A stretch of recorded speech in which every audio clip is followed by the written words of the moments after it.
All right, good evening, everyone. Planning Board meeting for North Smithfield for Thursday, March 12th is called to order at 7 p.m. We'll start with a roll call vote. Dr. Benoit? Here. Mr. Hamm? Here. Mr. Porter? Here. Mr. Menard? Here. And the chair is here. We have minutes from the December 11th meeting. I'll give you a few moments to look them over. If you have any questions or comments, please bring them up.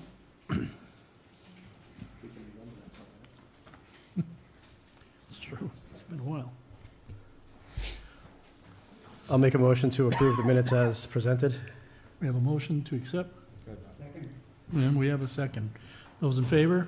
Aye. Opposed? None. The minutes are approved as presented.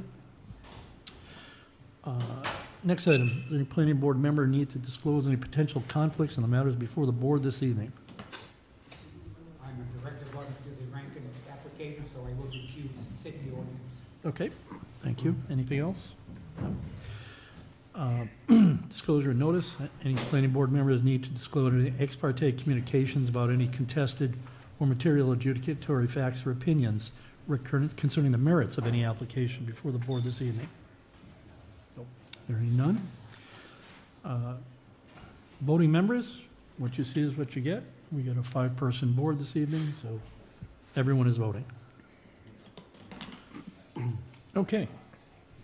Mr. Carrillo, you want to introduce the extension for Rankin Estates? I think the first item on the agenda, Mr. Chairman, is the extension for Rankin Estates. I think Attorney Kelly is here to represent his client. As you know, Rankin Estates has been a project that's been around for quite some time, and they've been working their way through the review process with the state. I think they had an archaeological assessment performed on the property. They did submit to the planning department last spring, full set of plans, and we were conducting a peer review through Casale Engineering. So my expectation is that they will likely be back before this planning board for a preliminary review in April. But to err on the side of caution, Mr. Kelly is here to ask for an extension, hopefully the last extension. Okay. Thank you, Mark. I don't really have much to say now that you've explained it all. We did, out of an abundance of caution, ask for if you another could, extension. Mr. Kelly, if you could introduce yourself just for the record. Thank you. Michael Kelly, I'm the applicant. I've been with this now since 2005. I think the only other board member that was at that time was Dr. Benoit, but in any event, as Mark indicated, we did get our preliminary application. It's been filed. It was filed on March 31, 2025. I believe has it been certified complete, Mark? Yes, it has. Okay, so it's certified complete. Under the law, technically, we are vested.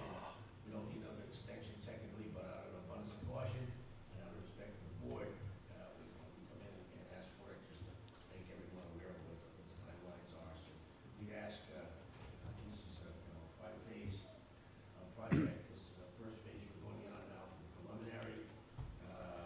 When we complete that, we have a master plan. The town did request that we do it phasing, which of course makes a lot of sense for everyone. So it's phases. The first phase, enormous amount of work had to be done due to the fact that one, we had to have the historical study done. That took over a year and a half, cost a lot of money. And then the DEM, we're pretty close to getting for this phase. We're very close to getting the permit. We're going to remove the access road out of the wetland. And so we are ready to go on this phase. And then we'd be coming in with the next phase. All the perk tests that have been taken. It's very rough terrain, so that was a challenge. But we get this ready and we file in March 2025. So we respectfully ask that you grant us an extension. The current one falls on March 16th, 2026. We ask for 1 year from March 16th, 2026 to March 16th, 2027. Okay. Thank you. Questions that we have? Yep. Any questions? Okay. Well, make a motion. Sure. I'll make a motion to grant the one-year extension for the Rankin Estates project. We have a motion to grant it. Do we have a Second. second? We have a second. Those in favor? Aye. Aye. No opposed? Nobody? Thank you, gentlemen. You're welcome. Okay. Probably should have voted on that individually, but whatever. Item 8, request for extension, Corvo subdivision. Mr. Carullo? Mr. Chairman, the next item on the agenda is the Corvo subdivision. Ms. Corvo is here to present to the board and ask for the extension. This was before the planning board probably a year or so ago and received master plan approval and then went to the zoning board. This is one of the older projects. However, the project has been held up at DEM for some time. DEM is having difficulty processing permits through their portal, and it's just a lag time. So Ms. Corvo is here to ask for an extension on her project. She could probably give you a little bit of a background on what's happened with DEM. So I'll turn it over to Ms. Corvo.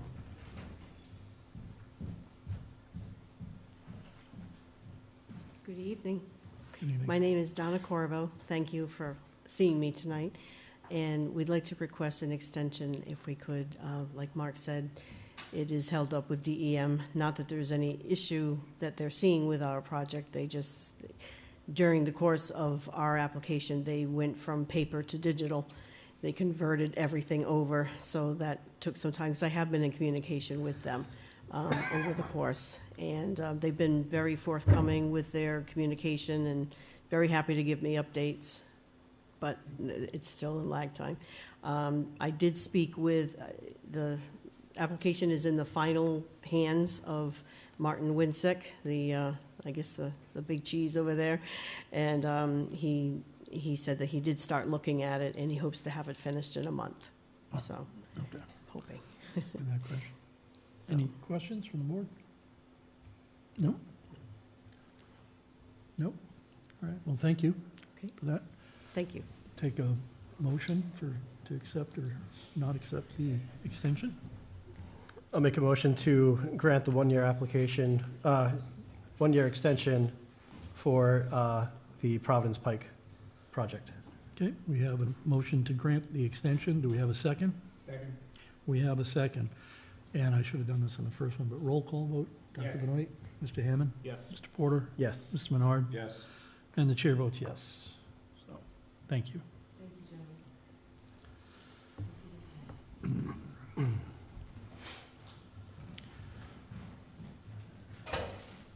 And now we move on to our favorite event of the year, the review of capital improvements budget requests. So any intro you'd like to provide for that, Mr. Carullo?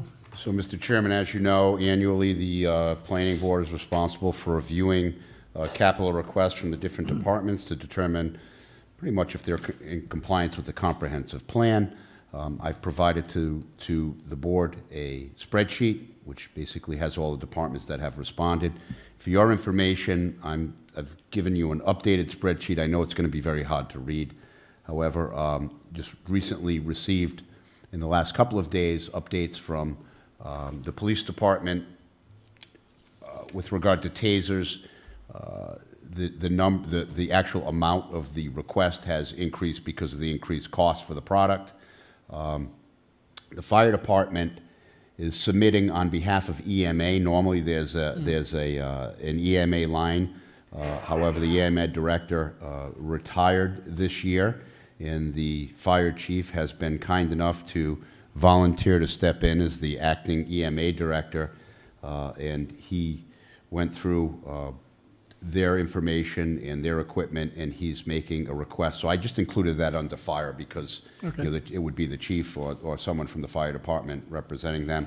And then the water sewer division, you can see the projects there. Some of the projects, Bill went back and relooked at some of his projects, and there were some that had to be split between water sewer, and they're represented here. I think they're 85%, some of them you'll see doubled up. They're 85% sewer, 15% water as far as the allocation. So if you see, repeated, as far as the equipment, the trailer, excavator, truck, and the building upgrade, those are split between water and sewer. It's pretty much 85% sewer and 15% water. So that's in addition to that, to those departments there. So at this point, I would turn it over to you, Chairman, to call up the departments Okay. as they're here and give a brief explanation of what they're requesting, why, and then any questions. Okay. Before I do that, I want to make a general comment. In past years, because I've been seeing this for a long time, we would normally get a spreadsheet similar to this, along with an enormous amount of supporting paperwork. Right. Far too much paper supporting. Okay, we would see every bid that went out with the detailed contract. We don't need to see that. The pendulum now has swung all the way over to getting no supporting document. So I'm proposed, and talked about this with Vice Chair, that if we could get something, and obviously this is for next year, where you summarize that supporting document. If you sent out for 3 bids, 1 line item per bid that was sent out with, dollar amounts and this and that, name of company. That's it. We don't need to see. Mr. Chairman, that's my responsibility. They did provide that information. I did not Well- provide it to the board. They provide the big pile?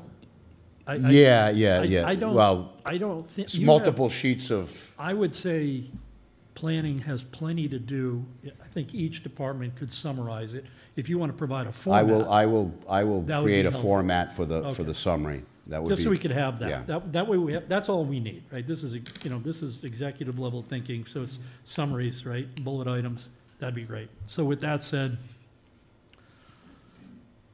we'll go in order. Well, I was gonna say, No. rock, paper, scissors. So that's how we'll decide the amounts, but, so. Raymond? You're up first. You're first on the list. No, let the chief go, he needs 2 hats now. I was gonna speak in favor of you for a pay raise. You still can. Okay. Ray Pendergast, Director of Public Works. Anybody have any questions? Hi, Doc. I'll ask a question. Back to Benoit. We always have an annual amount for paving roads. Do we have any dirt roads remaining in town that have not been paid, and will they ever be scheduled to be paved? Good question.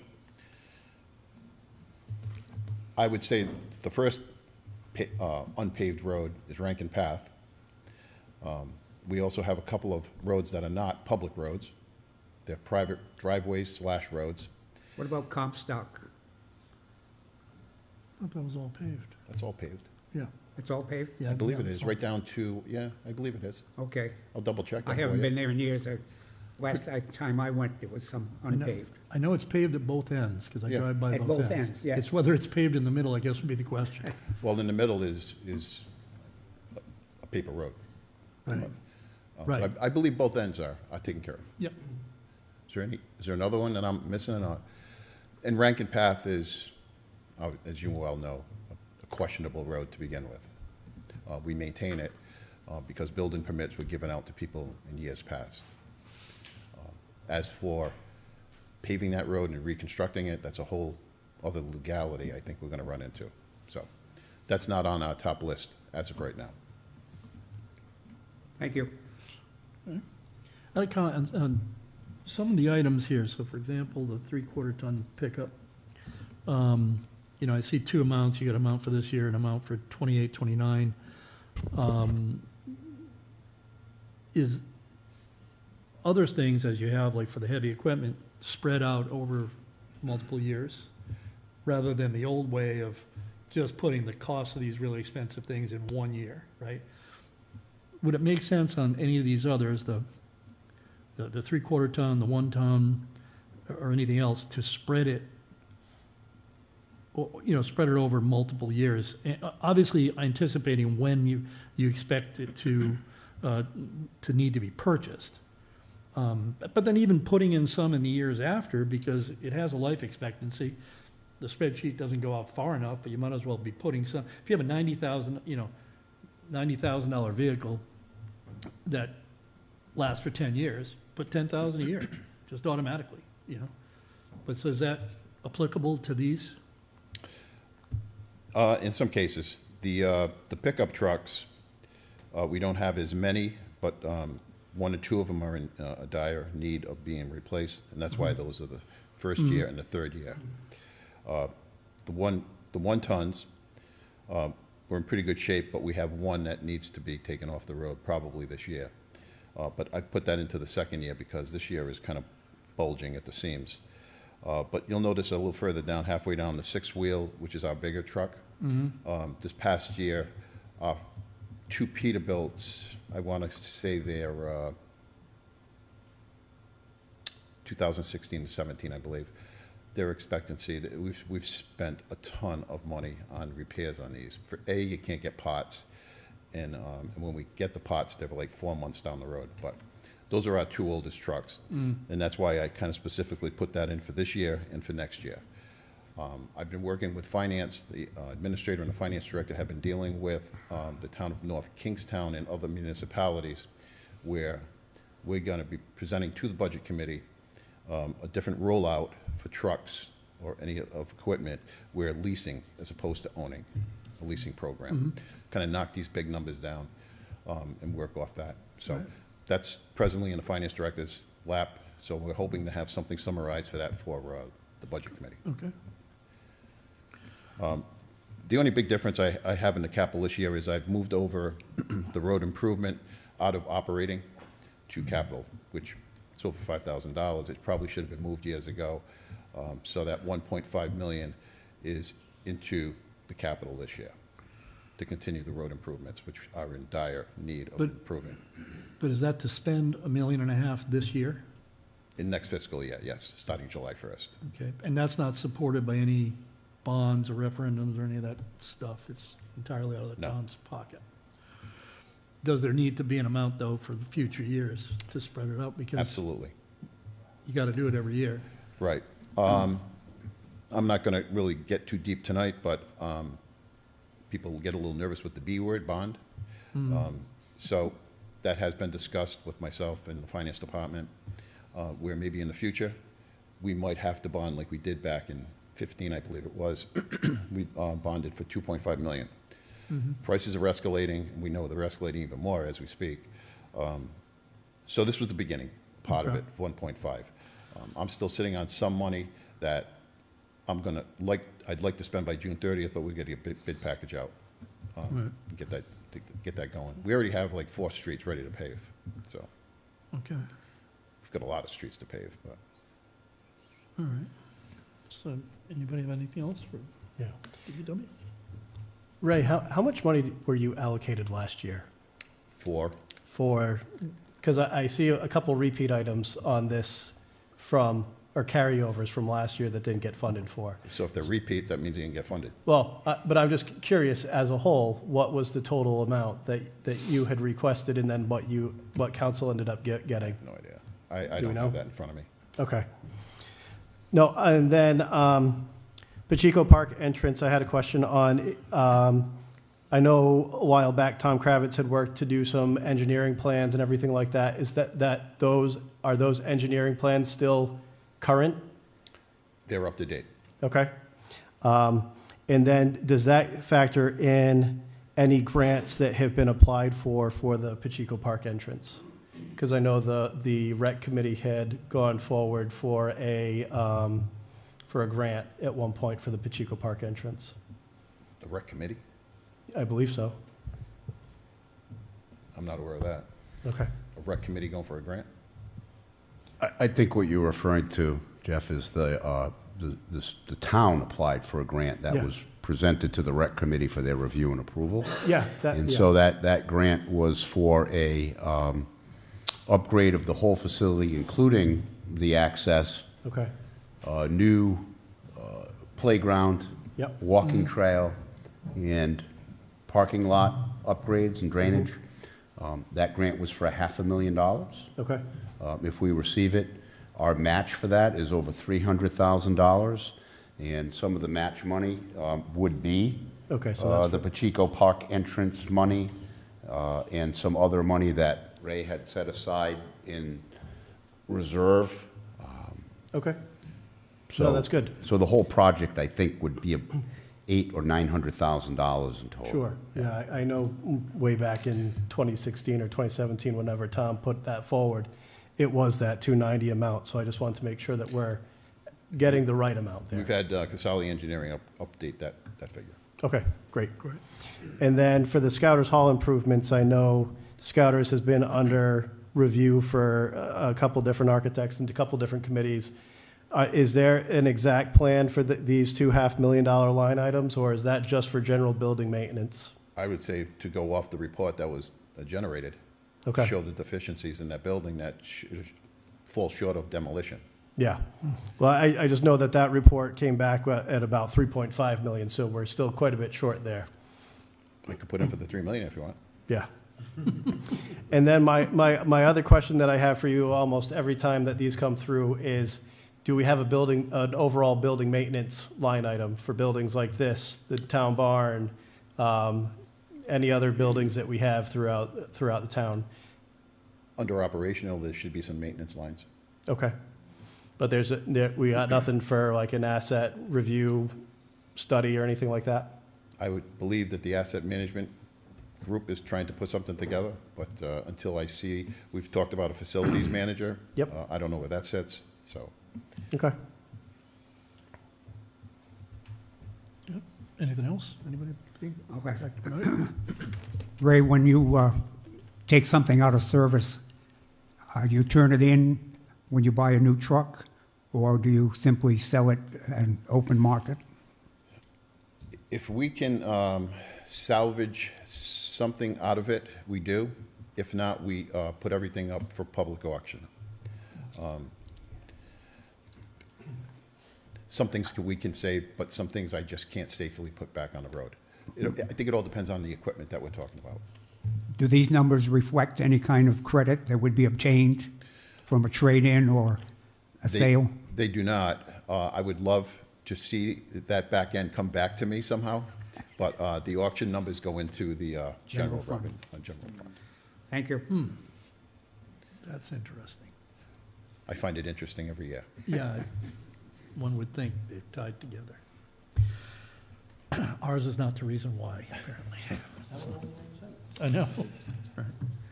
Anybody else have any? Ms. Menard? I'm just going to commend the department in looking into leasing, because I've been an advocate for that for at least 3 years now. It just makes fiscal sense to put short money up the vehicle. You still have the life of the vehicle. You buy it out at the end. You might pay a hair more, but you can get a whole lot more immediately. Absolutely. I agree with you 100%. Yeah. And it's been discussed in the past, and I know that you've pushed that issue. I think now's the time we have to push it because of the cost of some of these vehicles. We have to. I mean, I'm just looking at the vehicles of, I don't know how real of a number that is, of $65,000 for a plow truck, 3/4 ton. I mean, I know what vehicles cost. We're buying them every day. And $75,000 in 2 years, I don't think that's a real number. I actually have a quote for that $65,000, and that's with a plow and a sander. And is that a current year truck, or is that like a leftover? I believe it's a current year. Okay. These are all quotes. We haven't gone out to bid for any of these vehicles. We're going off past numbers. So. Okay. Thank you. Anything else from DPW? Okay. Thank you very much. I just want to at least say that I'm also here to support some of the capital items for the North Smithfield Little League. We've had a very good relationship. Some of the things that they've put in for, I'm in agreement with. We work hand in hand with them. There's one item that I'm sure they already have the quotes for, but I have a quote, short-term and long-term, for the new lighting for the boys' Major League Field. So if there has to be any clarification, I do have a current quote on that. Okay. That was going to be one of my questions, so I'm glad you brought that up, Ray. If the rest of you don't object, while we have him here, we can cover, it's a relatively simple list for the Little League and all that, and then we can free you up, Sure, okay? no problem. So anybody have any questions on the, I guess, is that part of Parks and Rec, essentially? It is. And what's happened is, we know how this all goes. I mean, it's no secret over the years.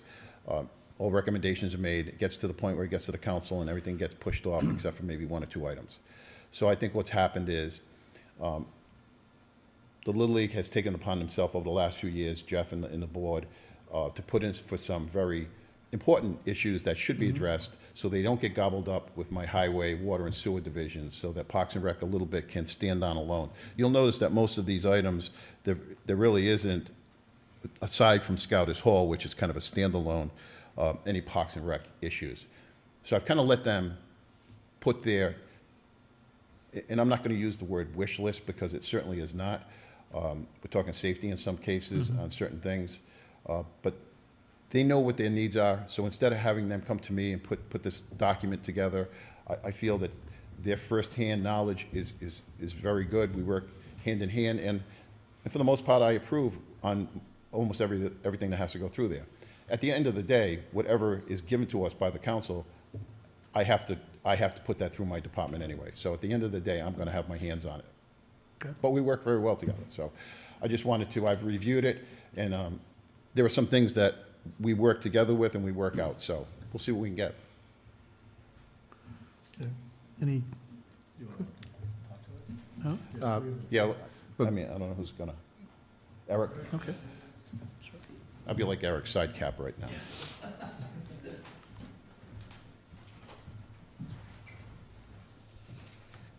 Good evening, everyone. My name is Eric Johnson. I'm the North Smithfield Little League president. And like Ray said, we over the past 3 years, we've really worked hand in hand trying to upgrade, renovate Pacheco Park, as well as the grounds surrounding it and the buildings that we use every day through the spring and the summer.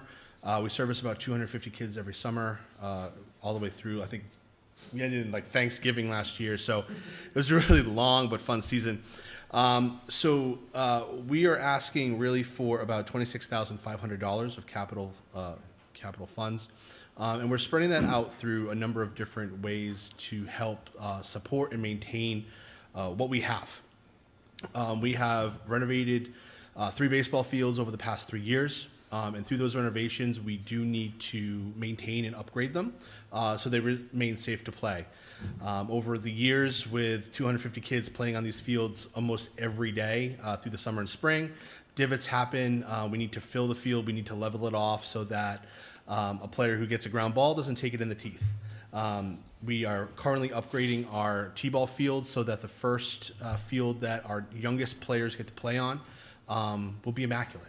It's their first taste of baseball. It's their first taste of North Smithfield youth sports. We want it to be a good experience. So we have, $2,000 for field A repairs, which we did 2 years ago. And that would just be to fill the infield, rebuild our mounds, and just make sure it's level and safe to play. Last year, we spent about $15,000 on our field C repair, which we completely renovated. And again, the same thing, regrading. It's an all skin field. It's an all dirt field. We don't have grass or sod on that field. So a heavy rainfall, just over the use of play, divots happen. It becomes unsafe. Our coaches are very good at making sure that at the end of each game, we rake, we level the best we can. But after a season full of play and then an off season of no play, it does need to be professionally done. So we do have companies come in that give us quotes to what it would cost to maintain it back to pristine or as close to perfect as possible. Every year we do a site walkthrough. Part of my responsibility as president is to take a look at our facility as a whole: fields, press box, concession stand, bathrooms, and I need to submit that report to Little League International. Through our last site visit, we noticed that we had some issues that we want to rectify. We have a press box that our doors do not seal all the way, so with the storms and the wind and the weather, we've had some mold and we've had some swelling in those doors. For our press box, our bathrooms are a little in disarray. We had a leaking toilet and urinal in the men's bathroom. It's a concrete floor. So those floors are in some rough shape with cracks, and they need to be filled or sealed. As well as in our female bathroom, we replaced our roof last year. We need to mitigate some black mold that's up in the ceiling, just as a health and wellness.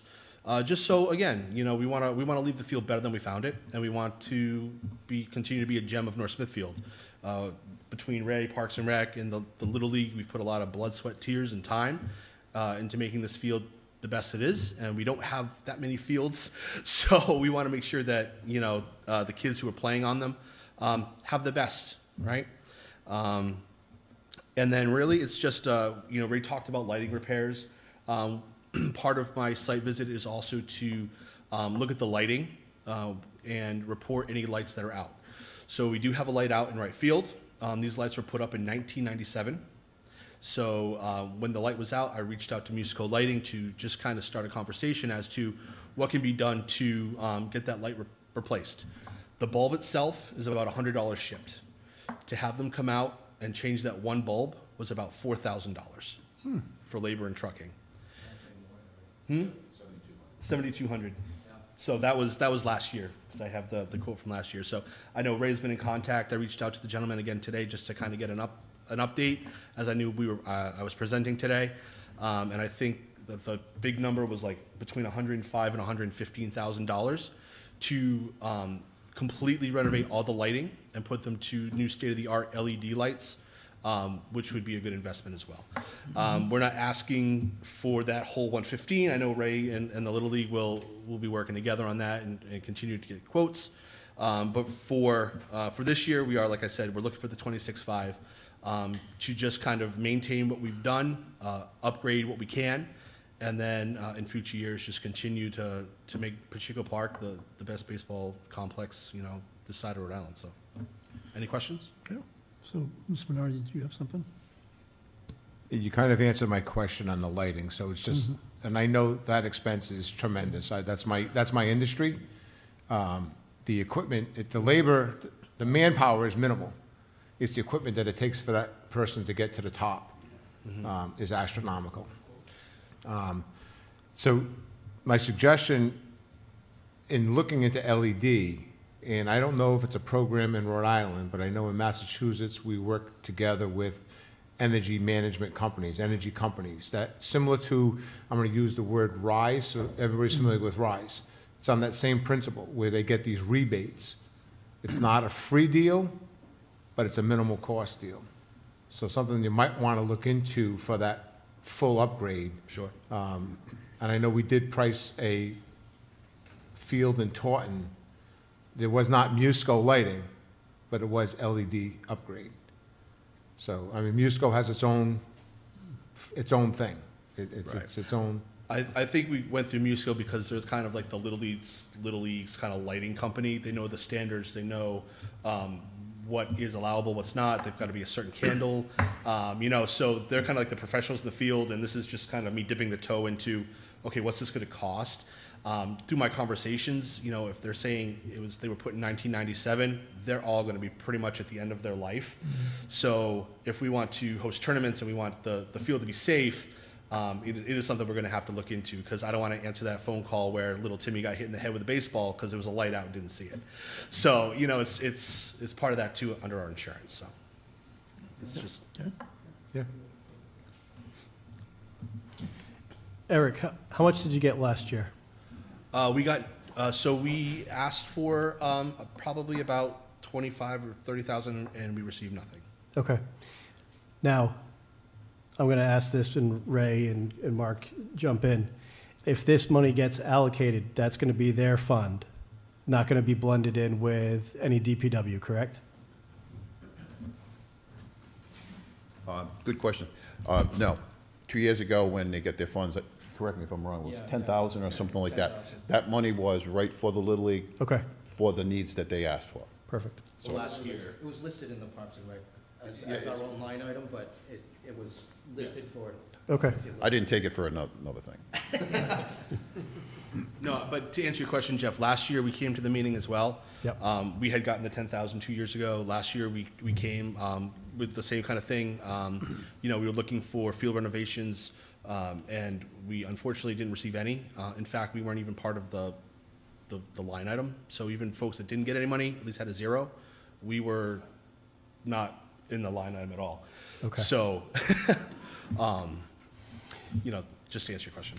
And that would equal about 500 voters for town council to recognize, because if there's 250 kids, there's at least 2 parents, grandparents included, so Yeah, I just want to, 1,000, yeah. I want to highlight that, for the council to know that their decisions have effects.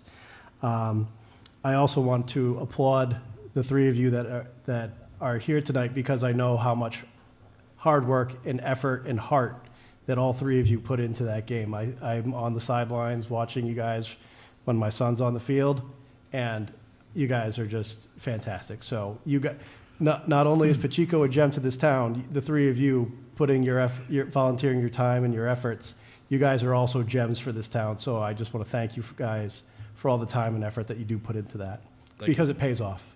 And I've seen the kids grow leaps and bounds with all the work that you guys do. Well, and I'll second that the North Smithfield youth baseball has improved tremendously over the last at least 5 to 7 years, something like that.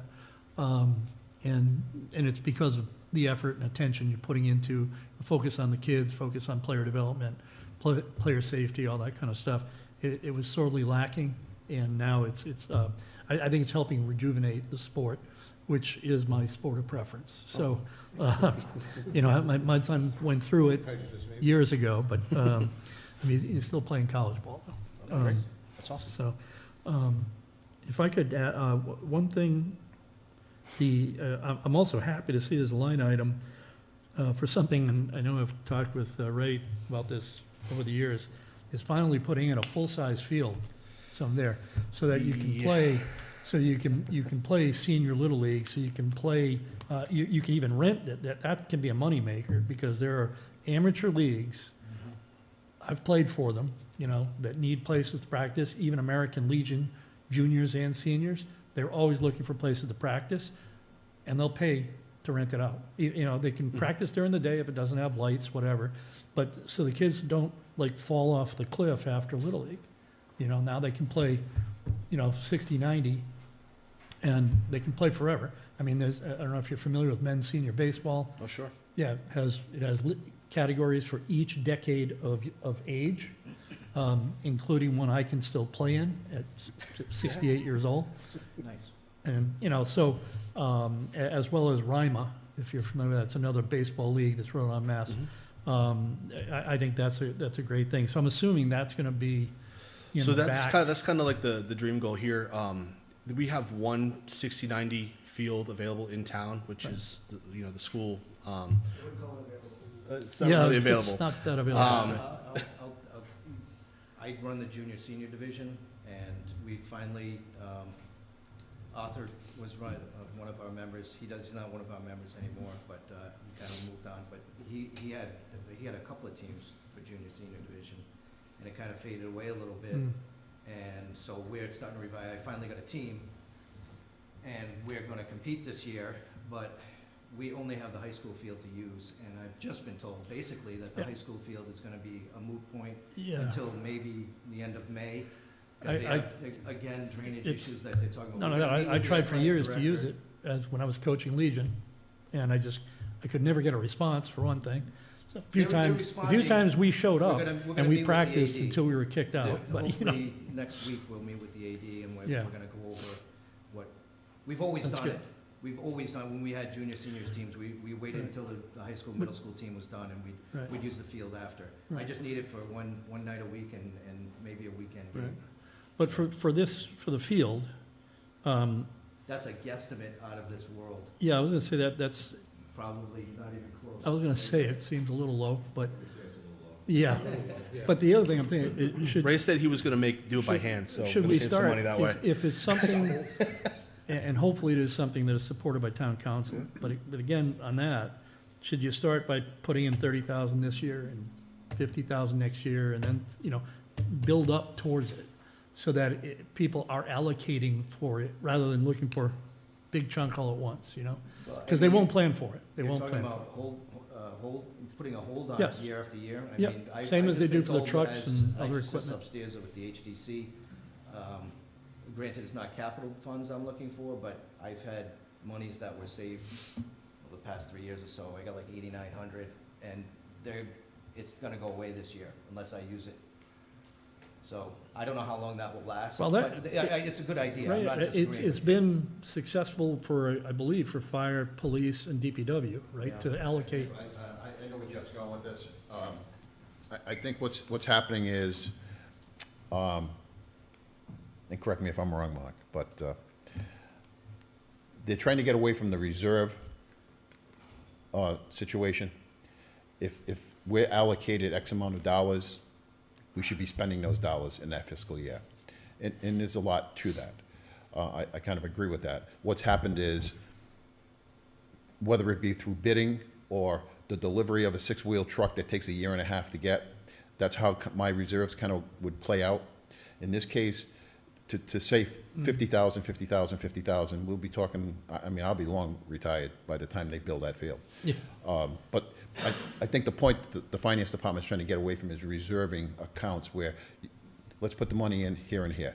Now, there's a bigger plan that I certainly have not spoken to them about at Pacheco Park. So there's a lot of land that we can Right. use. It's certainly a place that we have to talk about. We're talking about a lot more than $350,000, but it gives us an opportunity to sit down and have that conversation and get the ball rolling in a direction that I think would work out for the future. It seems like it would be a very viable topic for a grant, being an open space recreational area, We the kind of were development of hoping it. to lean on DEM for what they were doing for their grants this year, but I think that's all done and good.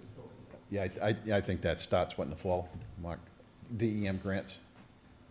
Yeah, so the way the DEM grants work is they alternate year after year. They have a open space grant, which was last year. This year's active recreation. Next year, they should be back to open space. So it'll be 2 years before there's another active recreation grant. But, you know, certainly at that point, those grants are maximum $500,000, and well, you need a match. So the match is usually 20%. So you know, whatever the cost of building a full-size field is, I'm not really sure, but, you know, the town would certainly have to kick in some money. But, you know, as we were applying this year for the grant that we applied for, we had internal discussions, you know, with Ray and with the administration before, you know, staff went and started to write a grant. It was like, okay, there's this grant money available.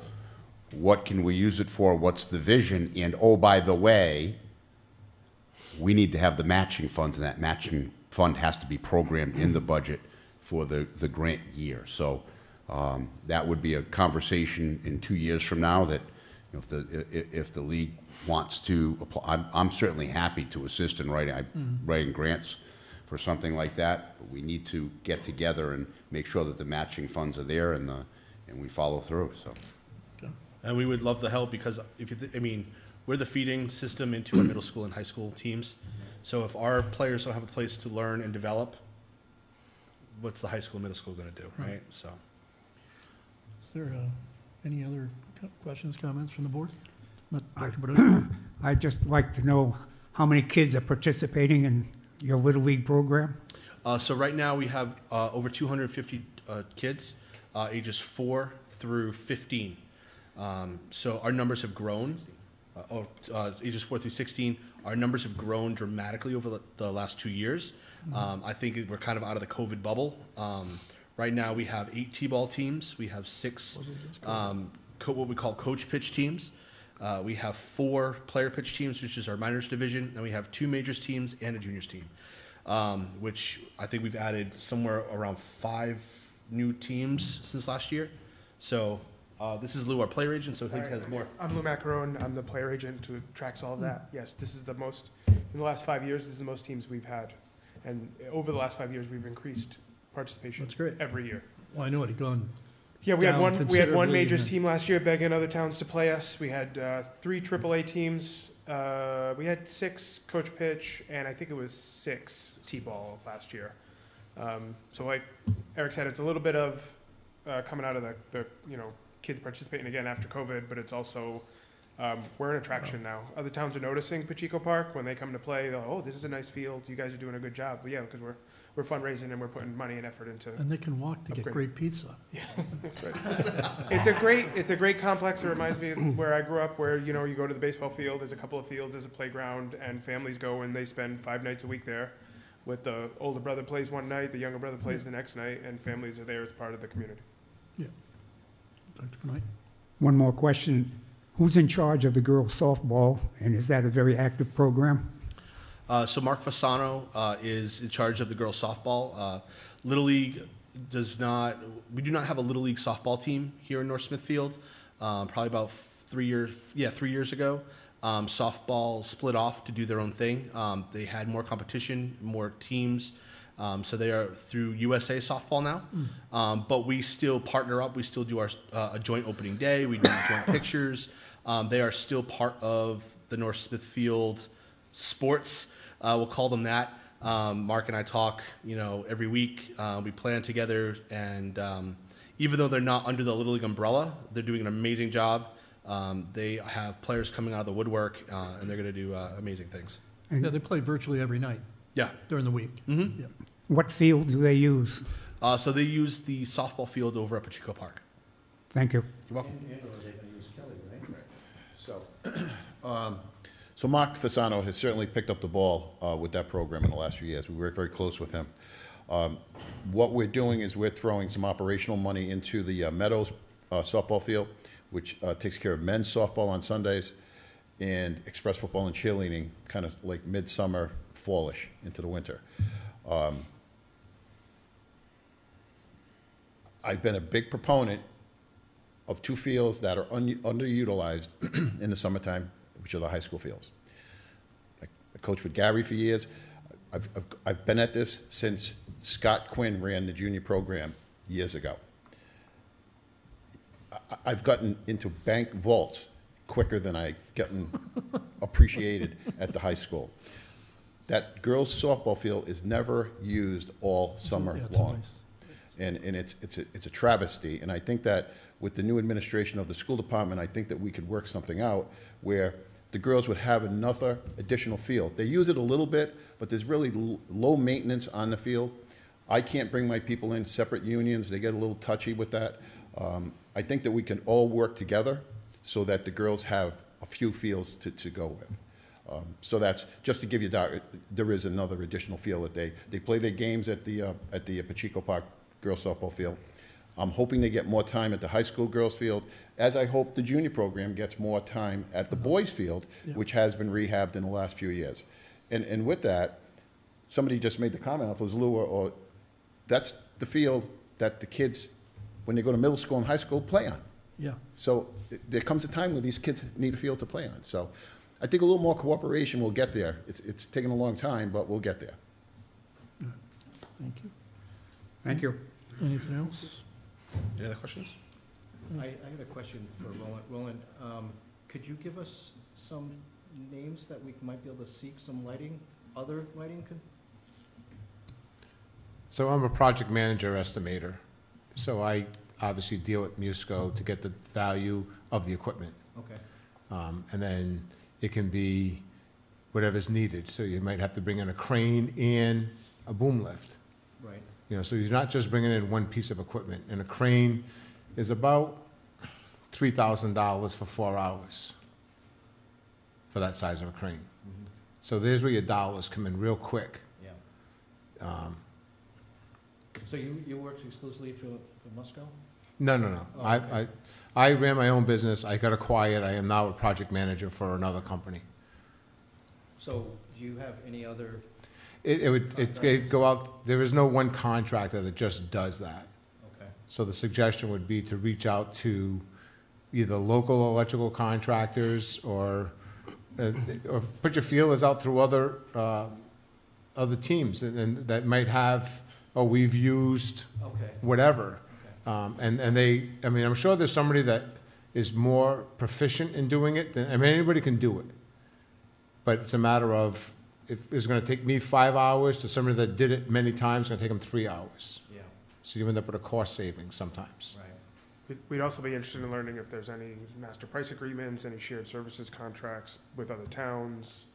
I know that we procured services, the town, not we, I haven't, but the town has procured services in that way previously. And so if there's an opportunity, as a state project manager, I do it off the, I procure off the MPA all the time. So I understand that that can be advantageous, but I haven't seen a lighting specific one for that. Yeah, the Musco lighting is very specific lighting. It's its own, the way that it's how the light gets projected, right? So it's the aperture of the fixtures. Not one fixture is all the same.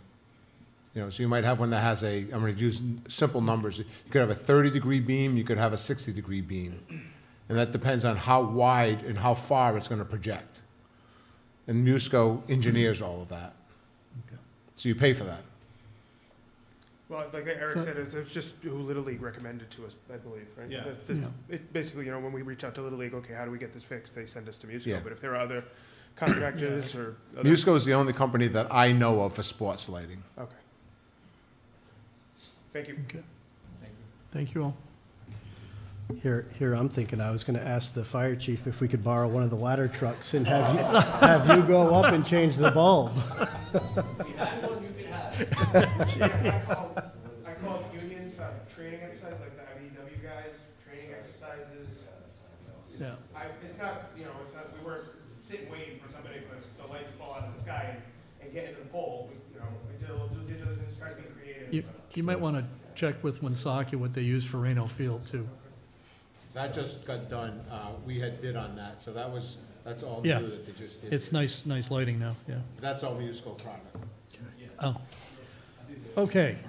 I have one more question for Ray before you sit down. Just to make sure. We have Little League on this list. You mentioned NS Express and softball. Is there anything that we need to be considering for the Youth Soccer Association or the NS Hoops? I know the NS Hoops typically uses the schools and the courts there. Yep. Anything to do with the volleyball field that's over at Pacheco? Just so we're making sure that all youth sports and just sports fields in general in this town are taken care of. As of right now, I think we're in pretty good shape. Okay. We had capital funds last year or 2 years ago. We upgraded the sprinkler system at NSCS soccer fields. Those Okay. fields fall under the Parks and Rec. No, I think we're in pretty good shape. Okay, thank you for that clarification. Just don't want to leave anybody behind, All Like right. we're favoring Little League or something. Thank you guys for your patience. Thanks for your patience. Next up on the list is Police Department. Did we want to vote on these one by one? No, I don't think we have to now, since they're all here. No, school's not here. School department. We can separate them out. if- Town clerk's not here. Good evening. We can separate them out. I'm Detective Steve Donovan. Chief Lafferty asked me to step in for him tonight and speak on his behalf. I apologize, I've never done this before, so I'm not too sure how you want me to proceed. If you want me to go through each line item, or if you guys just have questions, just convince you. Gotcha. Easy enough. I know one of the first line items was the Axon Patrol Tasers contract for the next 5 years. This is a contract that Axon, who's the company that makes our tasers, we sign a contract with them, which that ultimately covers the upgrades that come to the tasers. If there's an issue with the tasers, we can send them out, get them fixed. And also the current tasers that we have now, they're now starting to become obsolete. So Axon is doing away with them, just like, cell phones, the next new model comes out, and ultimately, the company stops, tendering to the old models. So that's kind of the issue that we're running into now. So this contract would be renewing our expired contract for the next 5 years, which would also be upgrading our tasers, and then that would also come with like the service contracts as well for the next 5 years. Let me just ask the board, before you ask your question. Rather than have him go through line by line, how about if we just offer questions? Unless there are no line items we don't have questions on. I have a question in regard to this Axon. Does that include the latest software that goes along with your tasers and your body cams? Correct. So As far as the tasers are constantly being updated, so we have to unplug the batteries, we put them in a docking station, and that actually upgrades the tasers. So we're supposed to do it once a month, because whether it's bug fixes or just like, same thing, I'll just relate it back to a cell phone, how we always constantly have to upgrade your cell phones, and they always say, you know, bug improvement, stuff like that. That's what, same thing, same kind of concept, more or less. So yes, that does cover that. Thank you. Okay. Is there a reason why the body cam is separate? Does it just have a completely different process that it follows? It's just two separate things. As far as the body cameras are being paid for right now under a statewide grant, which pretty much covered all the departments within Rhode Island, and I believe it was a 4-year grant. Don't hold me to the exact number, but I know it's good for the next 2 years. And that was just separate. So Axon does monitor both tasers and body cameras, but it's two separate. Like, you don't have to get body cameras in order to get the tasers. You can do one or the other. So we've had tasers before we had the body cameras. Got it. And then when that program expires, is that where, because I noticed that the body cams only go until the end of next year. Is that when that program expires from the state, and then we'll have to look at it differently? Correct. I don't know if the state's going to come out with a new grant, or I'm not too sure. I mean, there's like almost every department in the state switched over under that grant, so I'm not too sure how that's going to pan out in 2 years from now. Thank you.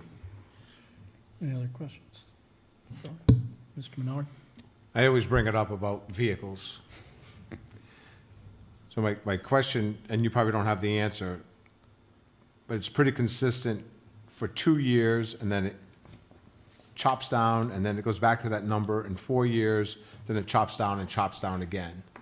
So I actually manage the fleet, so I'm the one that does all the ordering for the cruisers and everything like that. So we really haven't received any money to purchase cruisers in actually capital budget in like 3 years. All the cruisers that we have purchased were either done through a grant, or when we work police details, we charge, you know, the vendor a certain amount per hour for those cruisers. That goes into a separate line item for the town, and we've actually been purchasing cruisers that way over the last 3 to 4 years, or probably 2 to 3 years. The issue that we're going to run into, especially probably come the end of next year, is we purchase so many cars in such a short period of time that those cars are getting a lot of wear and tear, so they're gonna have to be replaced all at once. So we're trying to kind of slow the regression down and the wear and tear on certain cars.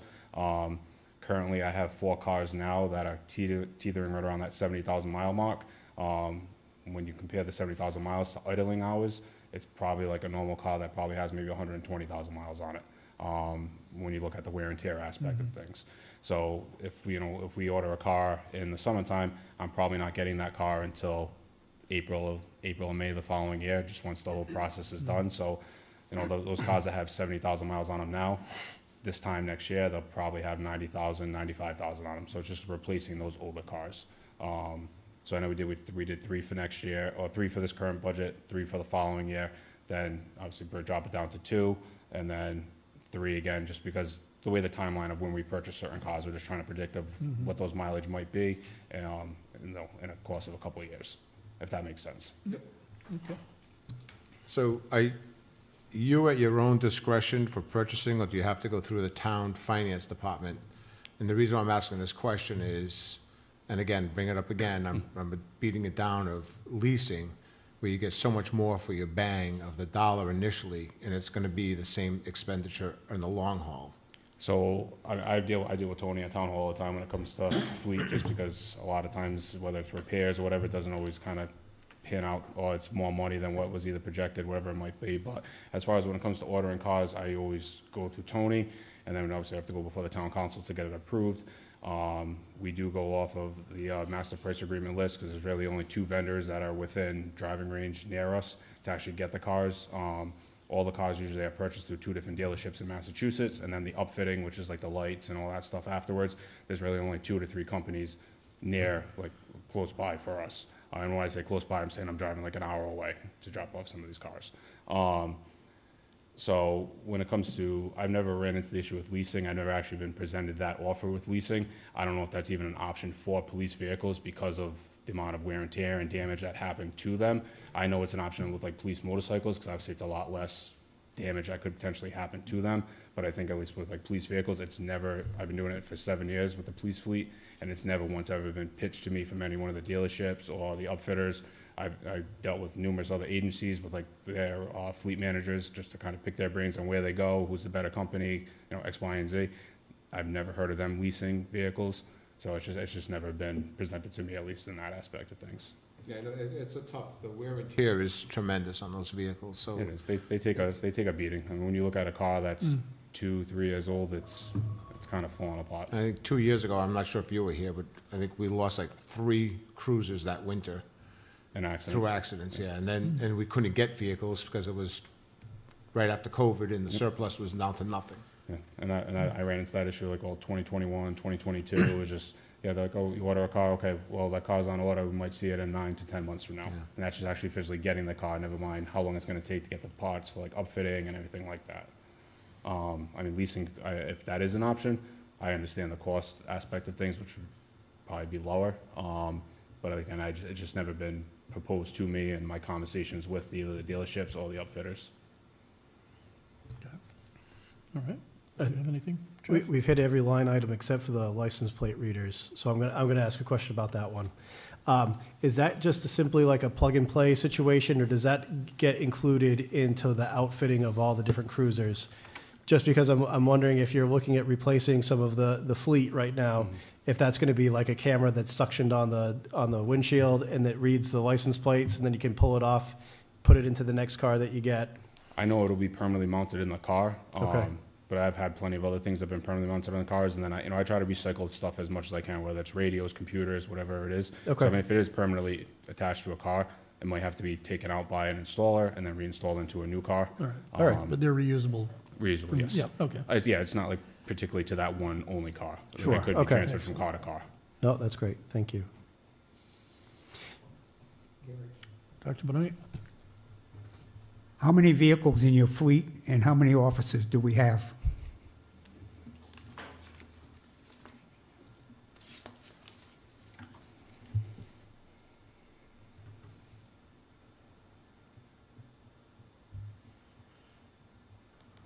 So currently, we have 21 cruisers assigned to our fleet. Out of those 21, we do have 5 cruisers that are just pertaining to detail cars. So those are cars that have already been stripped of all the computers, the radios. Yeah. They have high mileage on them, around 90 to 100,000 miles, and those are the cruisers that you see out on the details. Because the aspect of this is if the car can just get you there, and most of the time you're just kind of sitting on the side of the highway or whatever it is. So if there is an accident involved, it's not like we're losing a frontline car that's now going to affect like the patrol division. So we just try to recycle the older cars that can no longer be used for patrol duties, and those get used for details. But as far as actually patrol cruisers, we have 11 right now. Thank you. Did you also ask how many officers? Yes, I did. Also, How many officers did? I believe we have 27 officers right now, and I think we're looking to get up to 30. Thank you. Are you fully staffed? We don't have a number where it's fully staffed. I think that depends on who you ask, but we definitely could use some extra bodies. Anything else? We'll move on. All right, well, thank you very much.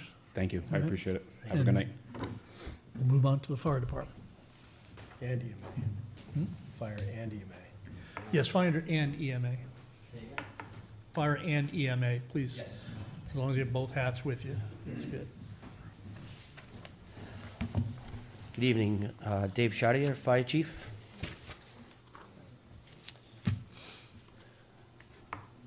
We're gonna do, we're gonna do it the same way? No, or- let's do it the same way. You're right.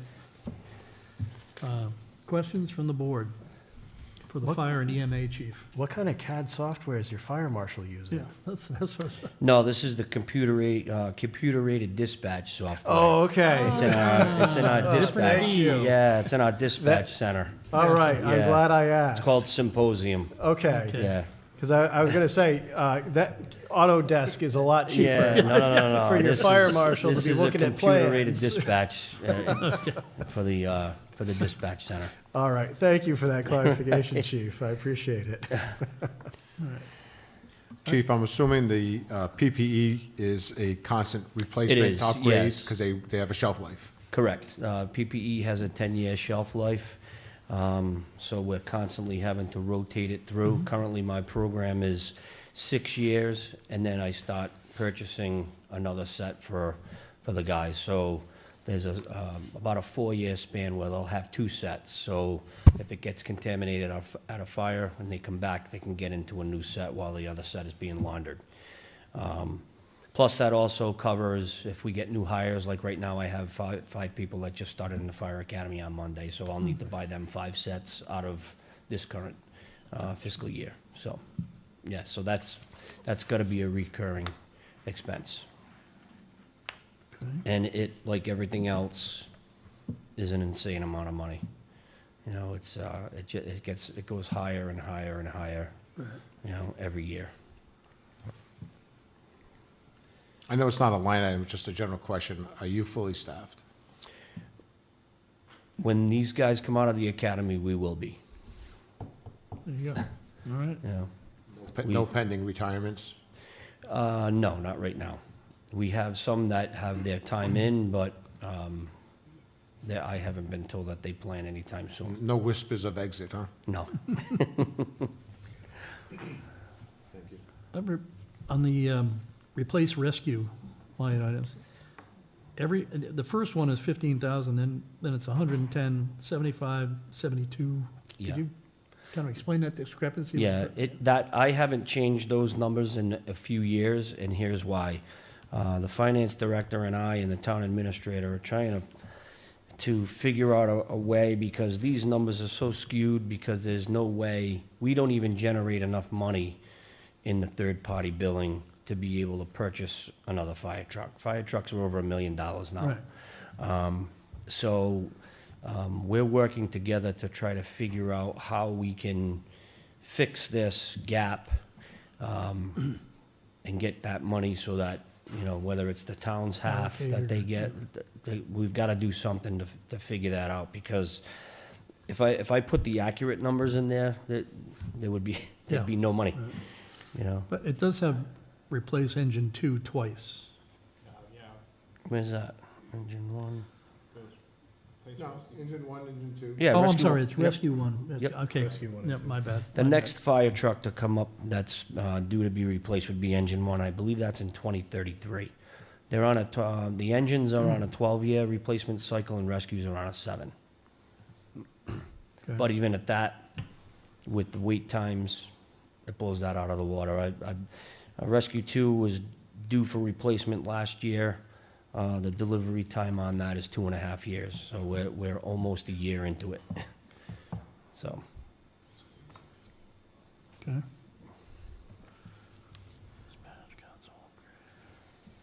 Chief, with all the radios, is fire and police all on the same radio system now, or is there still, your guy has 2 radios and he's going back and forth between police and fire? Correct. So what happens with that is we're all on what they call the RISCON system. Mm-hmm. It's Rhode Island Emergency Management, and we're on their 800 system. Okay. And we all have each other's frequencies. So if I needed to talk to police, it's just a channel change. Okay. We currently still have our VHF system as a backup. If something were to go wrong with the state system, we have something that we can revert to. Okay. So our operations would stay up and running.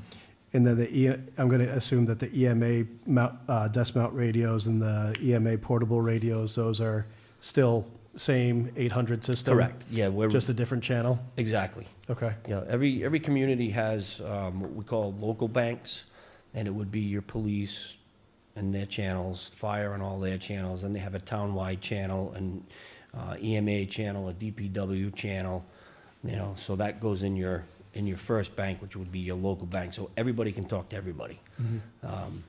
They put that aside for you. These radios all need to be replaced. Okay. That's why I have them in there.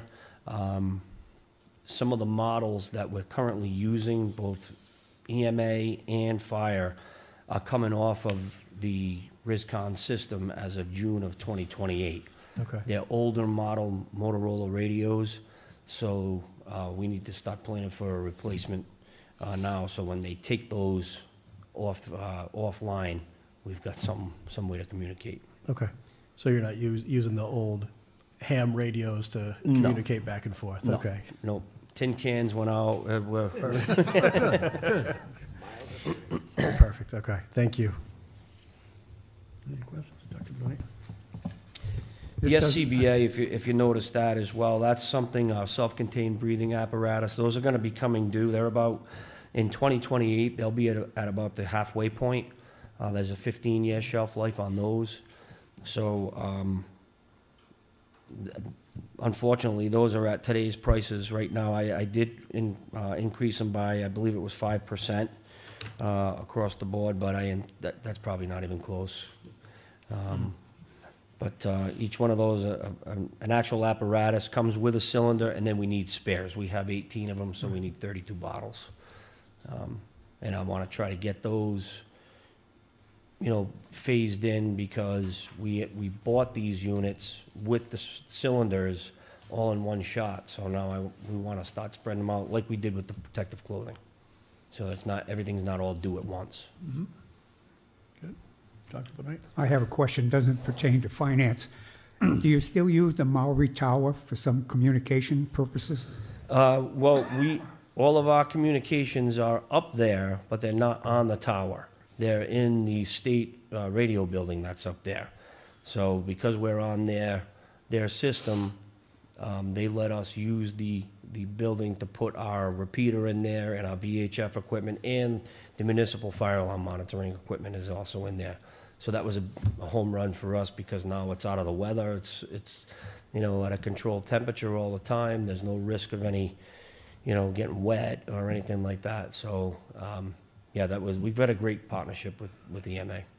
Has that tower been upgraded the It has. past few years? Yeah, Okay. the remodel. It's nice. It's actually, I took a ride up there last fall. It's nice. Doc, I can let you know, we were the electrical contractor on that remodel, and there's one beautiful view when you are 65 feet up in the air in that tower. I've been up there. Yeah. But the remodel was very much needed. It was very deteriorated. Whatever rodent was infesting into the wiring. So, yeah, it was in desperate need. Yeah. There were steps missing the last time. Even though it's not used as such, it's a historic, and it's part of the Historic Society, Sure. so. I got one last question. Sure. I'm assuming you finally got the generators because they're not on your list. Yes, yeah, we got those, I Okay, believe it good. was, I think it's 2 years now. Okay. Yeah, we were able to secure a grant through FEMA and REMA, and, it was just a short money co-share. I think it was 5 or 10%, so we were able to get 2 generators. Great. So yeah, we're all squared away with that finally. Perfect.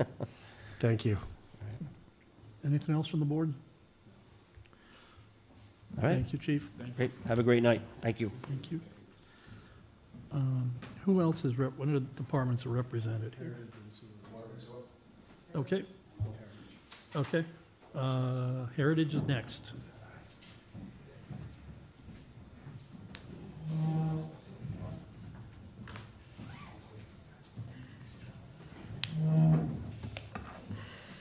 Good evening, gentlemen. Beth Pharisee, the Heritage Association. I'll just wait for questions. Okay. You guys are doing a great job taking care of the buildings. Yeah. Thank you. They look really good. Yep. It's a lot of volunteer work. We have some significant volunteers who Oh, spend, it's like their job, and they spend their time over there. You should come up to the second floor of the municipal town building. That's getting ready to become a museum of sorts with some of the way it's been refinished. And a lot of it was done by Charlie Dubois and his wife, doing all of the work to do all of the molding trims and things of that sort. It's beautiful. Very nice. But we thank you for all your support, too. Now, for the Memorial Town Hall, is that still going to help with grants for the window replacement? Yes, it does help with grant. If you people are gracious enough to recommend and it gets forwarded, then when I apply for the grants, it says we've got a match here or we've got a match there.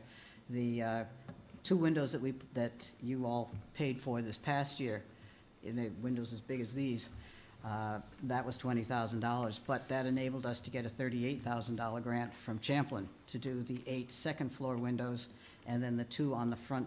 If you may have seen them, just putting them in like 2 weeks ago, I believe it was. So now that all the front and the back windows are all replaced and new, The second floor windows are all replaced except for the 4 outstanding, I call them museum-type windows. And then the next process will be getting the bottom 8 windows done. Great. So, yes, it does help. So is the money we're seeing allocated, is that for essentially building maintenance? I'm sorry? Is the money each year for building maintenance? Well, the essentially? $20,000 for this coming year will be for 2 new windows. Okay, And then the next year, it's for an additional 2 windows. That Oh, will okay. take care of all 6 of I those see. museum-type windows. so you're phasing in the various We're phasing those in. improvements. I gotcha. It just pains me to spend $20,000 on windows. Yeah, well, But, and then the other years, from Memorial Town Building, see, the third year goes $40,000. Well, that's when we get into other projects, such as air conditioning for the entire building. And then the next year for the Memorial Town Building would be if we don't get a grant for the windows on the first floor. And then at some point, then we get into painting the exterior of the building, but that's Sure. way out, Yep. way out there. gotcha. I mean, and the Forestdale School, which again is another town building, and which has been very much completely renovated, what's lacking there at this point would be like fiscal year 30, would be a HVAC system for that building. And then, you know, the dream list is for a cupola, to replace the cupola that once had been there. Yep. And to bring it back to the historical accuracy of having that type of a building with a cupola. The Okay. Heritage Hall, again, that we own ourselves, but it's nice that it's right next door to the building here, so we try to keep it as nice looking as what you've got here. The only thing we've put in for there is way down the road, fiscal 32, again, to put in a cupola on that building, because it originally was built with a cupola. Okay, thank you. Any other questions? No? Yep, All okay. set. Thank you. Thank you very much, gentlemen. Keep up the good work. Thank you. Water, says water and sewer? Yeah. Okay. If you remember, Mark was saying that it's split. Good evening, Right. Bill Dakota, the Superintendent of Water and Sewer. Okay, What's that? You get 2 hats, you set the fire chief. yep. Okay. Questions? What's the status of the pump stock water tank? Is that all complete? So it depends what you're talking about. We actually, the TTHM removal project that we're working on right now, that's not complete. Right now, we're in the evaluation of the distribution system, and then they're working on the design of that system that's gonna get installed. If you're talking about the renovations that were done, those are all complete. This project is in addition to that.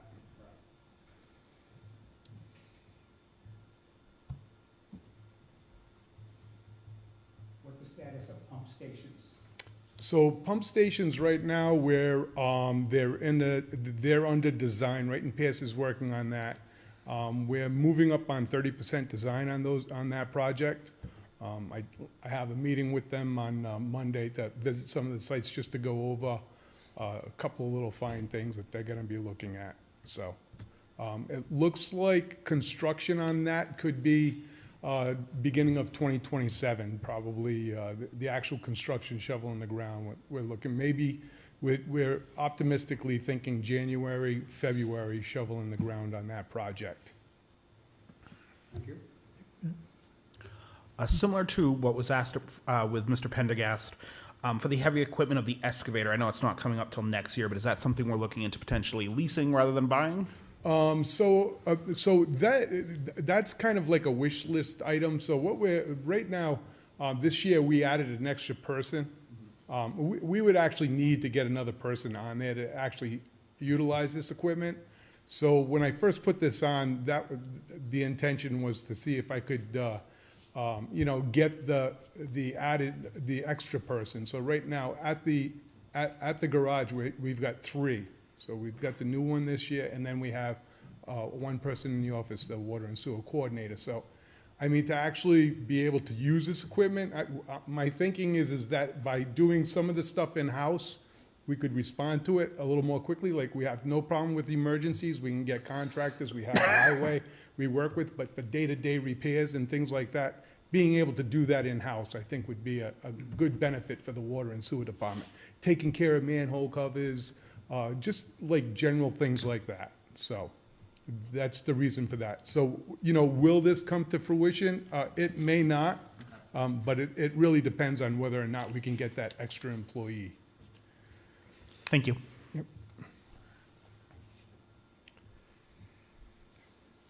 Can I just ask, each division is looking for a tilt trailer. One is $1,300, the other one's $76. What's the difference? So I apologize for the yellow, but what happened is like with the two departments, whenever you have anything within the two departments, there's an 85-15 split. Oh. All right, and I Okay, kind of it's hid how that on you- a different worksheet that didn't, So it's really a $9,000 device that you're splitting. Exactly. You're allocating each way. That's right. Got it. Yeah. And, Okay, and thank you. again, it's the building maintenance, anything that kind of, the trucks, anything that's for both The departments. only thing I'd say to that is that, you know, if it came down to it, you can't approve one line item and not the other. You can't- Yeah, right? they're kind of It's sewed kind of together. one device, and it's one tilt trailer, you know, so you can't pay for 15% of it. You know, you either gotta pay all of it or nothing. Granted, from a general ledger perspective, you gotta split it out 85-15, but I would say for budgeting purposes, for future reference, put it in there. The under the covers accounting you need to do is fine, Yeah. you know. Well, I think, and that's what Mark did for me to clarify this, right? So Yeah.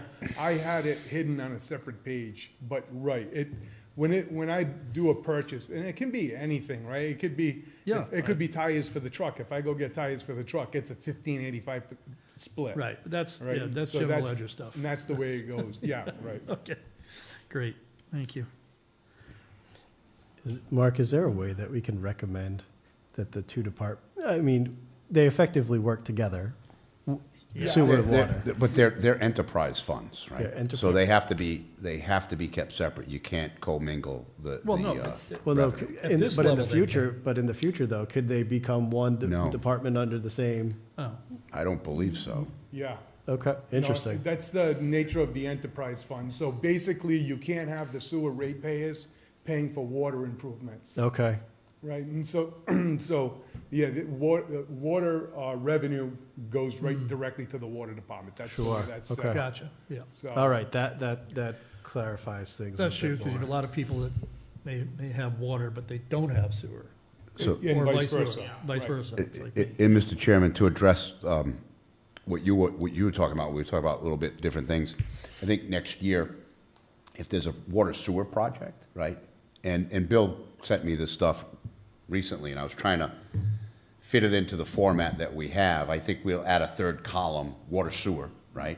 Yeah, for anything And that's then within there, combined we'll resources, explain right. with a footnote, Right. it's divided Yeah. 85-15. Yeah, all you have to do is put 85-50 in the. Yeah, it was in the just me description, and trying to. We'll know what it is, Trying yeah. to fit that in with what, the Right, format that'd that be- we had for today. That'd be easier, yep, thank you. Anybody have anything else? No? Thank you. I just have You are welcome. a little to- side, Thank you. that I've been on Ray's case for probably 2 years. And your guys came out we live on Buxton Street. Yes. And there's 5 to 6 manhole covers that are sinking. Yeah, The guys came out in the fall, saw cut, and I was all excited, oh boy, these bumps are going away. You ought to take a drive-by, because I think they sank at least 4 inches lower over the winter with the saw cut allowing moisture to get in Yeah. and make them compact. And my fear is, one day, I'm gonna be driving out, and there's gonna be a school bus, or a DPW truck, or a trash truck with some of its wheels inside that handhold. yeah. I was actually out there last week. Ernie Allard stopped by and told me about them, but it was John and I who cut them. Right, we went out there it was toward the end of the year. We got notice, you know, they're kind of on the outskirts, so we got notified that, hey, get out there and take a look at those. We did. We saw cut them. Our intention was to get them done. Okay, Right, so what I was talking about when it comes to the excavator is exactly that. So When you get to the end of the year, so we usually contract, we have a few contractors on call. We call them, try and get them out there. Yep, no problem, we'll get out there.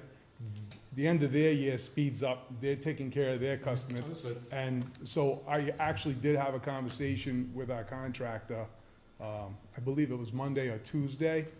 And within a couple of weeks, they just started making asphalt, I think it was this week. Within a couple of weeks, the plan is to be out there. We do have to let that frost get a little deeper, because if you start digging into the frost, you'll have a mess. But there's Buxton Street, we've got a few others. We've got one on Hallowell. We've got a few lined up, so. That's what, just bring to the attention, I'm glad you went out and took a look at it, but they've been sinking Yeah, readily through the winter. yeah, that's definitely, I'm definitely aware of Let Buxton alone the Street. havoc That's, it raises on a vehicle, when you hit that, it's like driving down 95 in a Yeah, car. yeah, no, it's in right, yeah. yep, It is. yep. Not doing 65. I mean, but- so what happens with those is right, they've got a structure underground, then you've got brick and you've got mortar. And the mortar starts to dissolve and it's falling in, it's failed. So we gotta get out there and rebuild that. I mean, it does, when you're looking and you might be thinking you're gonna fall into there, you're not. You're gonna hit a bump, but they're bottomed out. That's what the issue is over there. So, they will be taken care of shortly. Thank you. All right, You're thank you. All set. All right. Thank you. I think the next item is a motion to adjourn. So we have the school department. Oh, yes, I'm sorry.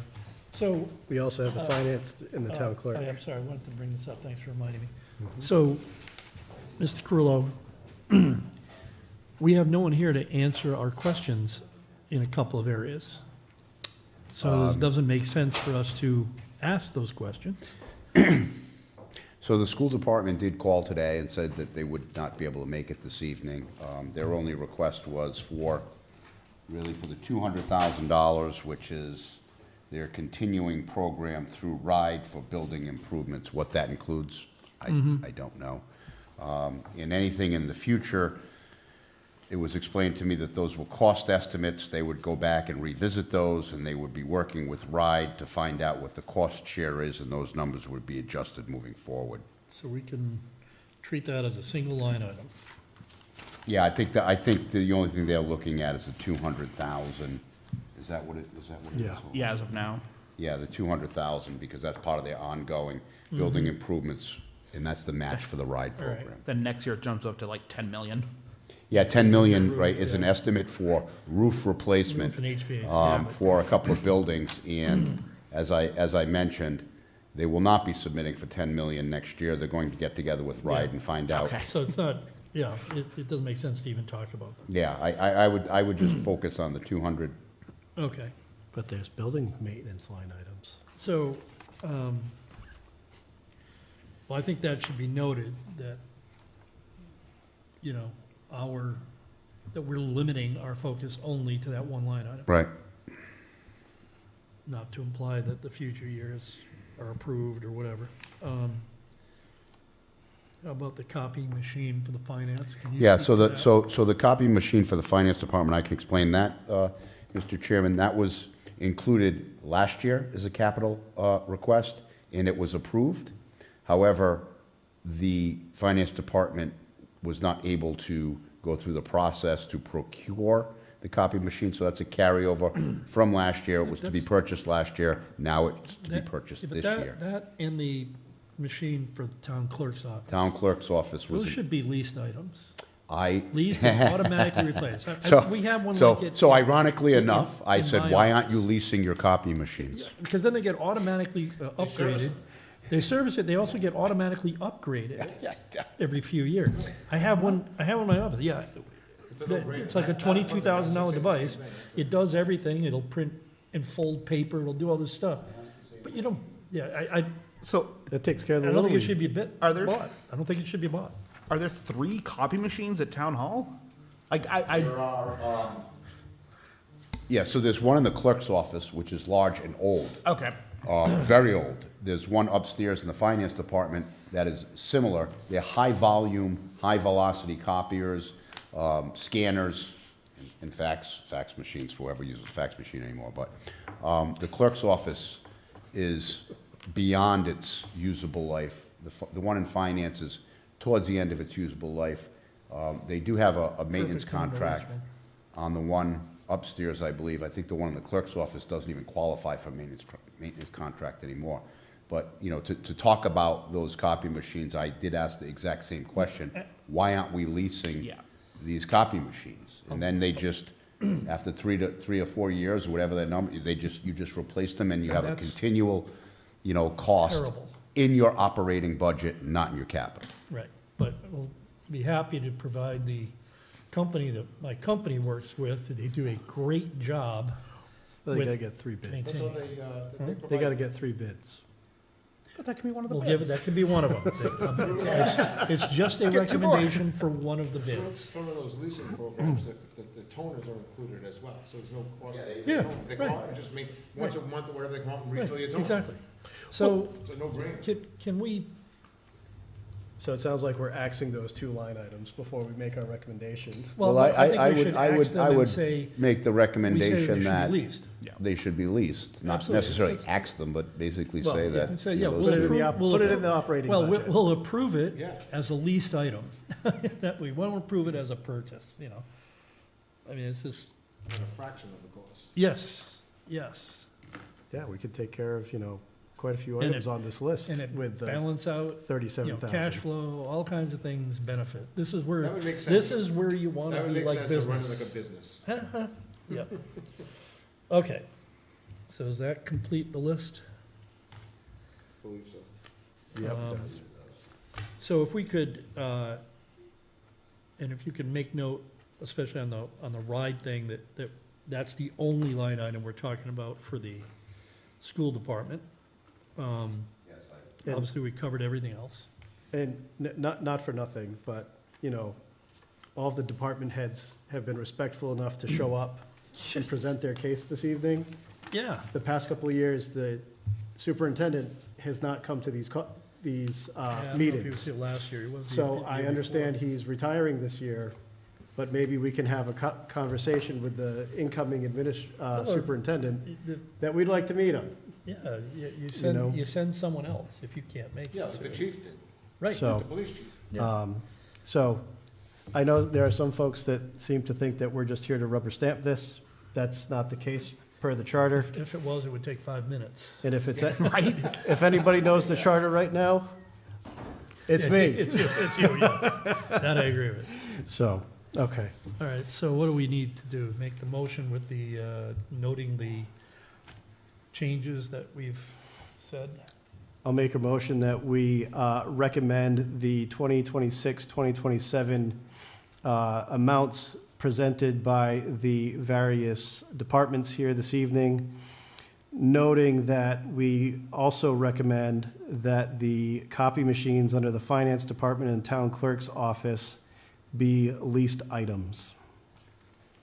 Is that, Limiting the school department to ride? submission to the $200,000 Yeah, that's why I just said the ride 2026. appropriation. That's why I just said Right, right, the okay, 2026, 2027 amounts. Okay. Right, and on the leasing, can we say that more strongly? We're not recommending the lease. Like, I, for one, if I voted on it, I would say no to purchasing, yes to leasing.